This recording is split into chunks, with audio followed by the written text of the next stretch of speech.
આ રીતે આપણે એના ડીટિયાના ભાગ કાઢી અને આ રીતે એને કાપી અને તૈયાર કરી લેવાના છે. હવે આપણે મસાલો બનાવવા માટે બેસનને શેકી લઈશું. એની માટે મેં 2 ચમચા બેસન લઈ લીધું છે. ધીમા તાપે શેકી લઈશું. આપણું બેસન સરસ આછા ગુલાબી રંગનું શેકાઈ ગયું છે. હવે આપણે એને એક પ્લેટમાં લઈ લઈશું. આપણું બેસન શેકાઈને તૈયાર થઈ ગયું છે અને ઠંડુ થઈ ગયું છે. હવે આપણે એમાં મસાલા કરી લઈશું. એની માટે આપણે 1 ચમચી મીઠું અથવા 1 ચમચી મરચું લઈશું, હળદર લઈશું, ધાણા જીરું લઈશું, અડધી ચમચી ગરમ મસાલો લઈશું, દળેલી ખાંડ પણ ઉમેરી લઈશું. આખી ખાંડ જલ્દી ઓગળે ને એટલે આપણે દળેલી ખાંડ લઈશું.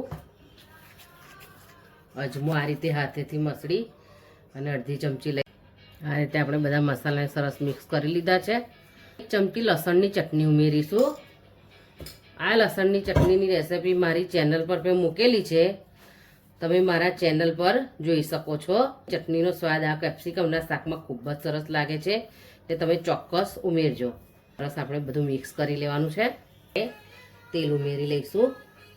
આમાં તેલનું બાઇન્ડિંગ આવે છે, આપણે તેલ વધારે લેવા પડશે. આ રીતે આમ સરસ મિક્સ કરી લેવાનું છે ને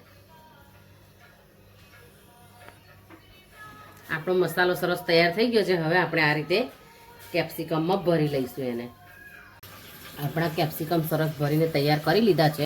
વઘાર કરી લઈશું. એમાં તેલ લઈ લઈશું.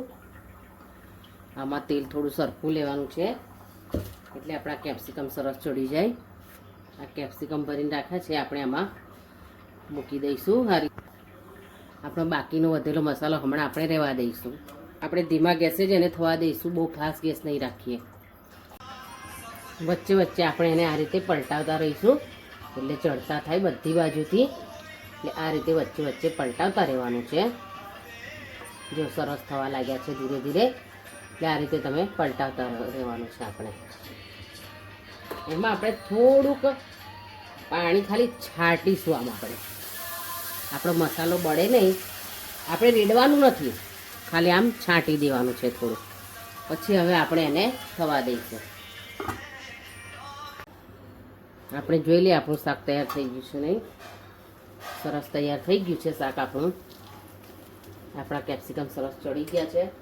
હવે આપણે જે બાકીનો મસાલો વધ્યો હતો એ પણ આપણે એમાં ઉમેરી દઈશું. આ રીતે કરી લઈશું.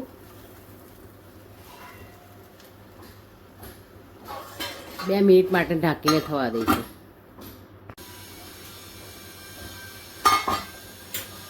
આપણું શાક સરસ તૈયાર થઈ ગયું છે. હવે આપણે ગેસની ફ્લેમ ઓફ કરી દઈશું. તો તૈયાર છે આપણું ભરેલા કેપ્સિકમનું શાક. તૈયાર છે આપણું ભરેલા કેપ્સિકમ કે શિમલા મિર્ચીનું શાક.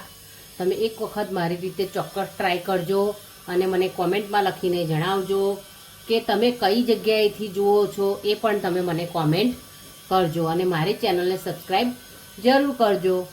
Thank you.